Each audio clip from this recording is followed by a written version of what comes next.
जय माता दी दोस्तों, कैसे हैं आप सब। कमेंट बॉक्स में हर हर महादेव जरूर लिखिएगा। आज मैं आपके साथ बृहस्पतिवार व्रत कथा आपके साथ शेयर करने वाली हूँ। तो चलिए सुनते हैं। बहुत समय पहले की बात है। भारत में एक राजा राज्य करता था। वह अति प्रतापी एवं दानी था। वह प्रतिदिन मंदिर में भगवत दर्शन करने को जाता और गुरु और ब्राह्मणों की सेवा भी किया करता था। उसके द्वार से कोई भी याचक निराश नहीं लौटता था। वह प्रत्येक गुरुवार को व्रत रखता और पूजन करता। हर दिन गरीबों की मदद करता। परंतु यह सब बातें उसकी रानी को पसंद नहीं। वह ना तो व्रत करती थी, ना ही किसी को एक भी पैसा दान में दिया करती थी। वह राजा को भी ऐसा करने से मना किया करती थी। एक समय की बात है, जब राजा शिकार खेलने वन को चले गए थे। महल में सिर्फ रानी और दासी थी। उस समय गुरु बृहस्पति साधु का रूप धारण कर राजा के दरवाजे पर भिक्षा मांगने आए। साधु ने रानी से भिक्षा मांगी तो वह कहने लगी, हे साधु महाराज, मैं इस दान पुण्य से तंग आ गई हूँ। इस काम के लिए तो मेरे पति देव ही बहुत है। आप ऐसी कृपा करें कि मेरा सारा धन नष्ट हो जाए तथा मैं आराम से रह सकूं। साधु का वेश रखे बृहस्पति देव ने कहा, हे देवी, तुम अति विचित्र हो। संतान और धन से कोई कभी दुखी नहीं होता, सभी इसे चाहते हैं। पापी भी पुत्र और धन की इच्छा करता है। अगर तुम्हारे पास धन बहुत है तो भूखे मनुष्यों को भोजन कराओ, ब्राह्मणों को दान दो, पियाव लगवाओ, धर्मशाले बनवाओ, कुआं, तालाब, बावड़ी, बाग बगीचे आदि बनवाओ तथा निर्धनों की कुंवारी कन्याओं का विवाह कराओ। साथ ही यज्ञ आदि करो। इस प्रकार के कर्मों से आपके कुल का एवं आपका नाम लोक परलोक में प्रसिद्ध होगा एवं स्वर्ग की प्राप्ति होगी। किंतु वह मूर्ख रानी साधु की इन बातों से खुश नहीं हुई। वह बोली, हे साधु महाराज, मुझे ऐसी संपत्ति की आवश्यकता नहीं जो मेरे काम न आए तथा जिनको मैं अन्य लोगों को दान दूं, जिनको रखने और संभालने में ही मेरा सारा समय नष्ट हो जाए। साधु ने रानी को समझाने का बहुत प्रयत्न किया, परंतु रानी अपनी बात पर अडिग रही। तब साधु ने कहा, हे देवी, यदि तुम्हारी ऐसी ही इच्छा है तो जैसे मैं तुम्हें बताता हूँ तुम वैसा ही करना। बृहस्पतिवार के दिन घर को गोबर से लीपना, अपने केसों को पीली मिट्टी से धोना, केसों को धोते समय स्नान करना, राजा से कहना कि वह भी हजामत करवाए, भोजन में मांस मदिरा खाए, कपड़े धोबी के यहाँ धुलने डालना। इस तरह 7 बृहस्पतिवार निरंतर करने से तुम्हारा सारा धन नष्ट हो जाएगा। ऐसा कहकर साधु रूपी बृहस्पति देव अंतर्ध्यान हो गए। रानी ने साधु के कहे अनुसार ही 7 बृहस्पतिवार वैसा ही करने का विचार किया। साधु के बताए अनुसार केवल 3 ही बृहस्पतिवार बीते थे कि उसकी समस्त धन संपत्ति नष्ट हो गई। कहे अनुसार ही करने से भरपेट भोजन के लिए भी दोनों समय परिवार तरसने लगा तथा सांसारिक भोगों से दुखी रहने लगा। इस प्रकार के अभावग्रस्त जीवन से तंग आकर एक बार राजा रानी से कहने लगे कि हे रानी, तुम यहाँ पर रहो, मैं दूसरे देश को जाता हूँ, क्योंकि यहाँ पर मुझे सभी मनुष्य जानते हैं, इसलिए मैं यहाँ कोई कार्य नहीं कर सकता। देश चोरी परदेश भीख मांगने के समान है। ऐसा कहकर राजा परदेश को चला गया। वहाँ जंगल में लकड़ी काट कर लाता और उन्हें शहर में बेचकर जीवन यापन करने लगा। राजा के जाने के पश्चात इधर उसके बिना रानी और दासी दुखी रहने लगे। किसी दिन भोजन मिलता तो किसी दिन जल पीकर ही रहना पड़ता था। एक समय रानी और दासी को 7 दिन बिना भोजन के व्यतीत हो गए। तो रानी अपनी दासी से बोली, हे दासी, यहाँ समीप के ही नगर में मेरी बहन रहती है जो बहुत धनवान है। तू उसके पास जा और वहाँ से 5 सेर बेझर मांग कर ले आ, जिससे कुछ समय के लिए तो गुजर बसर हो ही जाएगा। दासी उसकी बहन के पास गई। बृहस्पतिवार का दिन था। रानी की बहन उस समय ध्यान मग्न होकर पूजा कर रही थी। दासी ने रानी की बहन से कहा, हे रानी, मुझे आपके पास आपकी बहन ने भेजा है, मुझे 5 सेर बेझर दे दो। दासी ने उसकी बात अनेक बार कही, परंतु रानी की बहन ने कोई उत्तर नहीं दिया, क्योंकि वह उस समय बृहस्पतिवार की कथा सुन रही थी। रानी की बहन ने जब दासी को कोई अपेक्षित उत्तर नहीं मिला तो वह अत्यंत ही दुखी हुई। उसे क्रोध भी बहुत आया। लौट कर वह रानी से बोली, हे रानी, आपकी बहन बहुत धनी स्त्री है, परंतु वह अति घमंडी भी है। वह छोटे लोगों से तो बात तक नहीं करती। 5 सेर बेझर देने के बजाय मैंने उससे बहुत बार कहा, परंतु उसने मुझे कोई उत्तर नहीं दिया। इसी प्रकार मुझे बहुत निराशा हुई एवं खाली हाथ ही लौटना पड़ा। रानी बोली, हे दासी, इसमें मेरी बहन का किसी प्रकार का कोई दोष नहीं है। जब बुरे दिन आते हैं तब कोई सहारा नहीं देता, अपने पराये हो जाते हैं। अच्छे बुरे का ज्ञान विपत्ति में ही होता है। जो ईश्वर की इच्छा होगी वही होगा। यह सब हमारे भाग्य का दोष है। उधर पूजा समाप्त होने के पश्चात रानी की बहन ने सोचा कि मेरी बहन की दासी आई थी, परंतु मैंने उसे कोई उत्तर नहीं दिया। इससे वह बहुत दुखी हुई होगी।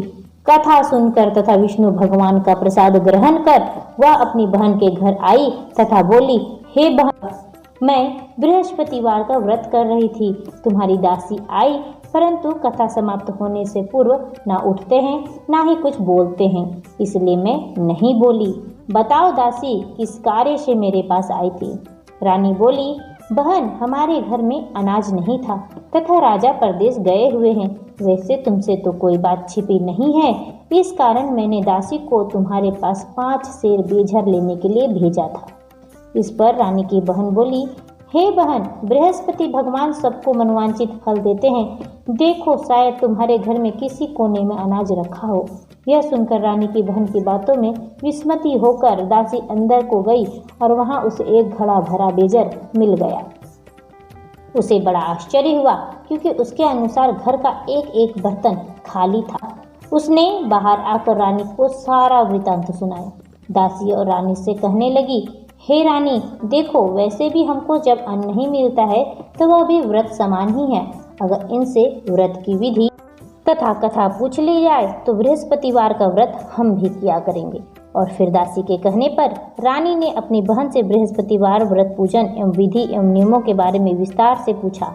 उन्होंने बताया, जो बृहस्पतिवार के व्रत में चने की दाल और मुनक्का से विष्णु भगवान का केले की जड़ में पूजन कर दीपक जलाता है, पीला भोजन करता है, पीले वस्त्र धारण करता है तथा प्रेम पूर्वक बृहस्पति भगवान की कथा सुनता है, इस प्रकार करने से गुरु भगवान उस पर प्रसन्न होते हैं, धन, अन्न, पुत्र देते हैं, मनोवांछित मनोकामनाओं को पूर्ण करते हैं। व्रत एवं पूजन की विधि बताकर रानी की बहन अपने घर को लौट गई। तत्पश्चात रानी और दासी दोनों ने निश्चय किया कि बृहस्पति देव भगवान का व्रत एवं पूजन जरूर करेंगे। 7 दिन पश्चात जब बृहस्पतिवार आया तो दोनों ने व्रत रखा। दासी घुड़साल में जाकर चना और गुड़ बिन लाई और उसकी दाल बनाकर केले की जड़ में विष्णु भगवान का पूजन किया। अब भोजन पीला कहाँ से आए, यह सोचकर दोनों बड़ी दुखी हुई, परंतु उन्होंने व्रत किया था, इसलिए बृहस्पति देव भगवान उनसे प्रसन्न थे। एक साधारण व्यक्ति के रूप में वे 2 थालों में सुंदर पीला भोजन लेकर आए और दासी को देकर बोले, हे दासी, यह भोजन तुम्हारे और रानी के लिए है, तुम दोनों ही इसे ग्रहण करना। दासी भोजन पाकर अति प्रसन्न हुई और रानी से बोली, हे रानी, भोजन कर लो। रानी को भोजन के विषय में कुछ पता नहीं था, इसलिए वह दासी से बोली, जा तो ही भोजन कर ले, क्यों तू व्यर्थ में हमारी हंसी उड़ाती है। दासी बोली, हे रानी, एक व्यक्ति भोजन दे गया है। रानी बोली, वह भोजन तेरे लिए ही दे गया होगा, इसलिए तू ही भोजन कर। दासी ने कहा, हे रानी, वह व्यक्ति हम दोनों के लिए ही 2 थालों में भोजन देकर गया है। अंततः मैं और आप दोनों ही साथ साथ भोजन करेंगी। दोनों ने भगवान गुरु को धन्यवाद एवं नमस्कार कर भोजन प्रारंभ किया। उसके बाद से दोनों प्रत्येक बृहस्पतिवार को गुरु भगवान का व्रत और पूजन करने लगी। बृहस्पति भगवान की कृपा से उन दोनों की भोजन एवं धन की कमी दूर हो गई, परंतु रानी फिर पुनः पहली प्रकार से आलस्य करने लगी। तब दासी ने कहा, हे रानी, आप पहले भी इसी प्रकार आलस्य करती थी। आपको धन संभालने एवं दान देने में कष्ट होता था, इसी कारण सभी धन नष्ट हो गया और हमारी ऐसी दुर्दशा हो गई। अब गुरु भगवान की कृपा से धन मिला है तो आपको फिर आलस्य आ रहा है। बड़े कष्टों के बाद आपने यह धन पाया है, इसलिए आपको दान पुण्य करना चाहिए। भूखे मनुष्य को भोजन कराओ, ब्राह्मणों को दान दो, प्याव लगवाओ, कुआं, तालाब, बावड़ी आदि का निर्माण कराओ, कुंवारी कन्याओं का विवाह करवाओ, मंदिर, पाठशाला बनवाकर दान दो, धन को शुभ कार्यों में खर्च करो, जिससे आपके कुल का मान सम्मान बढ़े और आपको स्वर्ग की प्राप्ति हो एवं आपके प्रीत प्रसन्न हो। दासी की बात मानकर रानी ने इसी प्रकार सदकर्म करने का प्रारंभ किया। इसी प्रकार कर्म करने से उसका काफी यश फैलने लगा। कुछ दिनों बाद एक रानी और दासी आपस में विचार करने लगी कि ना जाने राजा किस दशा में होंगी, उनकी कोई खोज खबर नहीं है। रानी राजा की कोई खबर ना पाकर उदास रहने लगी। गुरु भगवान से उन्होंने प्रार्थना की कि भगवान ने रात्रि में राजा को स्वप्न में दर्शन देकर कहा, हे राजा उठ, तेरी रानी तुझको याद करती है, अब अपने देश को लौट जा। राजा प्रातःकाल उठा। वह सोचने लगा कि मैं किस प्रकार रानी के पास खाली हाथ जाऊंगा, मेरे पास तो कुछ भी नहीं। स्त्री जाति खाने और पहनने की ही साथी होती है, पर प्रभु की आज्ञा मानकर वह अपने नगर को चलने को तैयार हो गया। परदेश में राजा बहुत दुखी रहने लगा था। प्रतिदिन जंगल से लकड़ी काट कर लाता और उसे शहर में बेचकर अपने दुखी जीवन को बड़ी कठिनाइयों से व्यतीत करता था। एक दिन राजा दुखी होकर अपने पुराने दिनों को याद करके रोने लगा। उस जंगल में बृहस्पति देव एक साधु का रूप धारण करके आए और राजा से बोले, हे लकड़हारे, तुम इस बियावान जंगल में किस चिंता में बैठे हो, मुझे बतलाओ। यह सुनकर राजा की आंखों से आंसू भर आए और वह साधु को प्रणाम करके बोला, हे प्रभु, आप सब कुछ जानने वाले हैं। इतना कहकर राजा ने साधु को अपनी समस्त व्यथा सुना दी। तब साधु रूप में गुरु भगवान राजा से बोले, हे राजन, तुम्हारी पत्नी ने बृहस्पतिवार के दिन बृहस्पति देव का अपमान किया था, जिसके कारण तुम्हारी यह दुर्दशा हुई है। अब तुम भी किसी प्रकार की चिंता मत करो, भगवान तुम्हें पहले से भी अधिक धन प्रदान करेंगे। देखो, तुम्हारी पत्नी ने बृहस्पतिवार का व्रत प्रारंभ कर दिया है। अब तुम भी बृहस्पतिवार का व्रत करके चने की दाल व गुड़ जल के लोटे में डालकर केले का पूजन करो, फिर कथा कहो या सुनो, भगवान तुम्हारी समस्त इच्छाओं की पूर्ति अवश्य करेंगे। साधु के वचन को सुनकर राजा बोला, हे प्रभु, मुझे लकड़ी बेचने के पश्चात इतना पैसा भी नहीं बचता कि भोजन करने के उपरांत कुछ भी बचा सकूं। मैंने रात्रि में अपनी रानी को व्याकुल एवं व्यथित देखा है। मेरे पास कोई साधन नहीं है जिससे उसका समाचार भी जान सकूं। इसके अतिरिक्त मैं बृहस्पति देवता की कथा भी नहीं जानती, जिसे कह या सुनकर मैं व्रत का धारण कर भगवान बृहस्पति देव का पूजन कर सकूं। साधु ने कहा, हे राजा, किसी बात की चिंता मत कर। बृहस्पतिवार के दिन तुम नित्य की भांति लकड़ियां लेकर शहर में जाओ। तुम्हें रोज से ज्यादा धन प्राप्त होगा, जिससे तुम भली भांति भोजन कर लोगी एवं गुड़ एवं चने का प्रसाद खरीदकर बृहस्पति देव की पूजा भी कर सकते हो। बृहस्पतिवार की कहानी इस प्रकार से है। प्राचीन समय में एक बहुत ही निर्धन ब्राह्मण रहता था। उसके कोई संतान नहीं थी। ब्राह्मण नित्य पूजा पाठ करता। ब्राह्मण स्वभाव से दयालु तथा धार्मिक विचारों वाला व्यक्ति था, परंतु उसकी पत्नी बहुत ही मलिनता के साथ रहती थी। वह न तो स्नान करती और न ही किसी का देवता का पूजन करती थी। सुबह उठते ही सर्वप्रथम भोजन करती, बाद में घर के अन्य कार्य करती। अपनी पत्नी की ऐसी आदत के कारण ब्राह्मण देवता बहुत दुखी रहते थे। वह अपनी पत्नी को बहुत समझाते, किंतु उसका कोई परिणाम ना निकलता। भगवान की कृपा से ब्राह्मण की स्त्री की कन्या उत्पन्न हुई। वह कन्या ब्राह्मण के घर में बड़ी होने लगी। वह बालिका प्रातःकाल स्नान करके भगवान विष्णु का जाप किया करती थी। बृहस्पतिवार का व्रत भी करने लगी।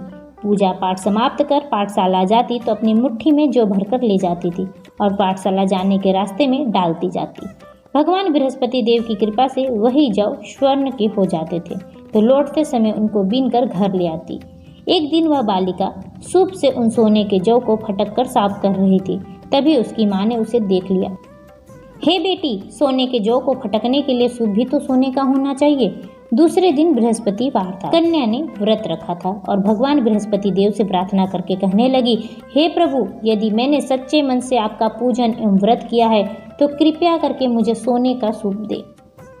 बृहस्पति देव ने उसकी प्रार्थना स्वीकार कर ली। नित्य की भांति वह कन्या जौ फैलाती हुई पाठशाला चली गई। पाठशाला से लौटकर जब वह जौ बीन रही थी तो बृहस्पति भगवान की कृपा से उसे सोने का सूप प्राप्त हुआ। उस सोने के सूप को वह घर ले आई और उससे जौ साफ करने लगी, परंतु उसकी माँ का आचरण वैसा का वैसा ही रहा। एक दिन वह कन्या सोने के सूप में जौ को साफ कर रही थी।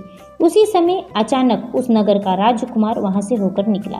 कन्या के रूप में एवं कार्य को देखकर राजकुमार कन्या पर मोहित हो गया।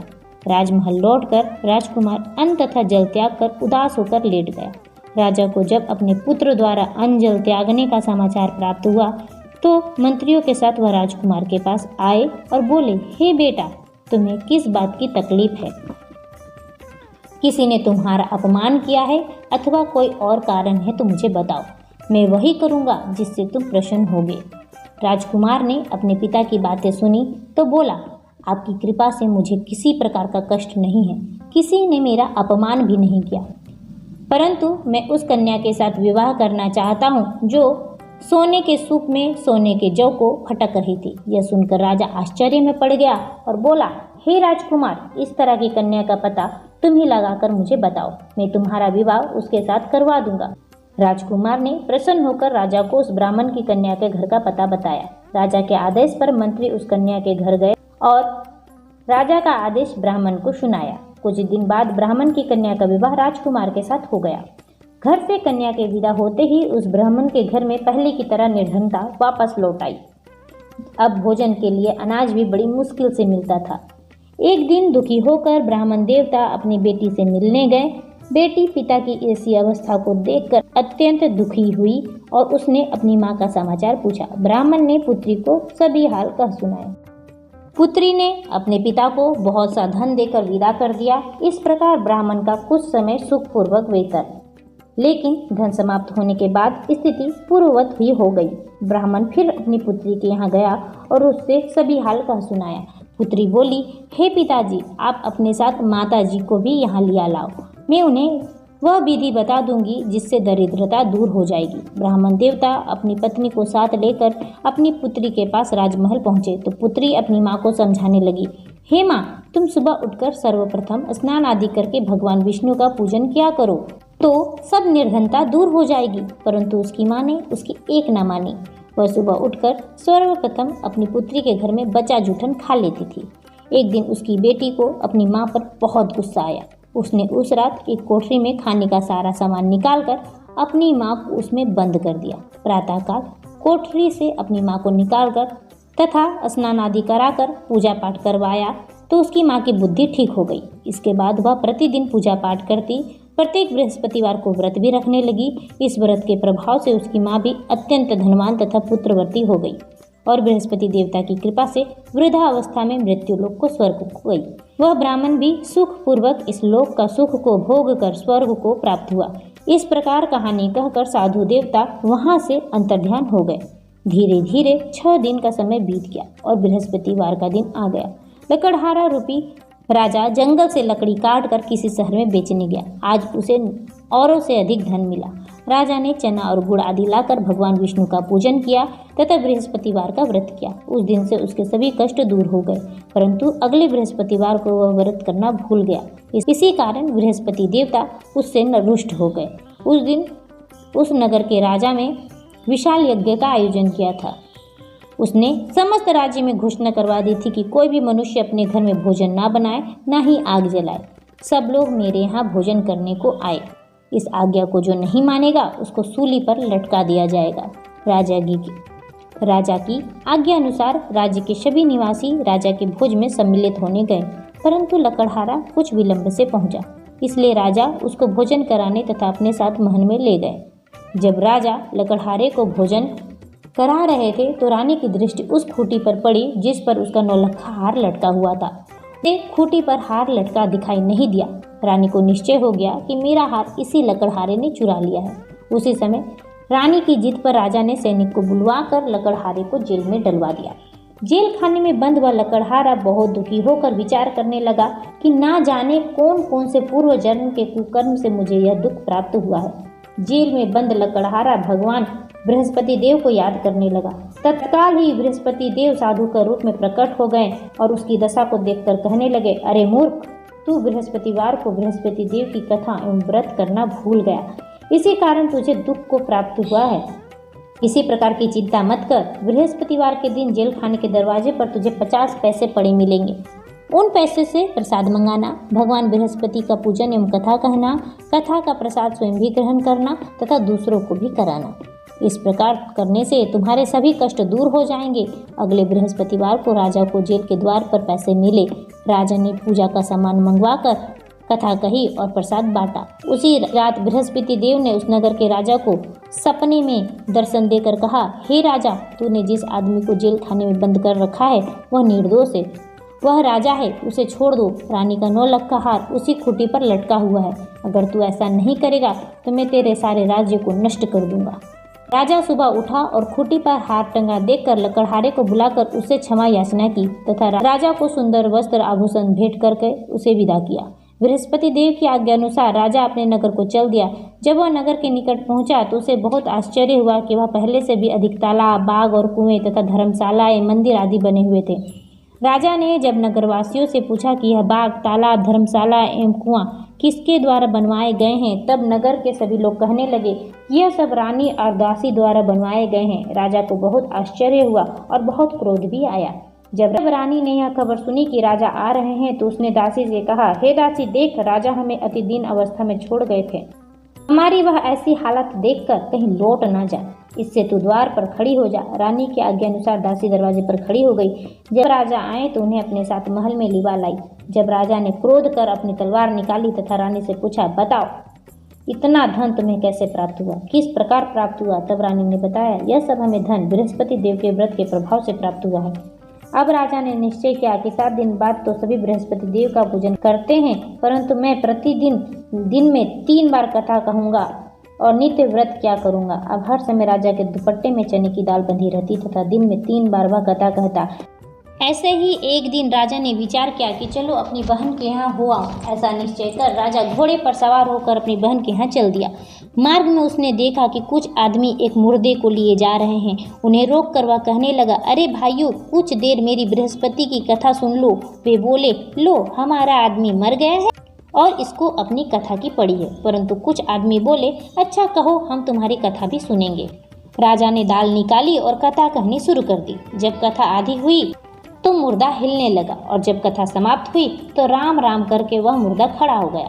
राजा आगे चला, उसे चलते चलते शाम हो गई। आगे मार्ग में उसे एक किसान खेत में हल चलाता मिला।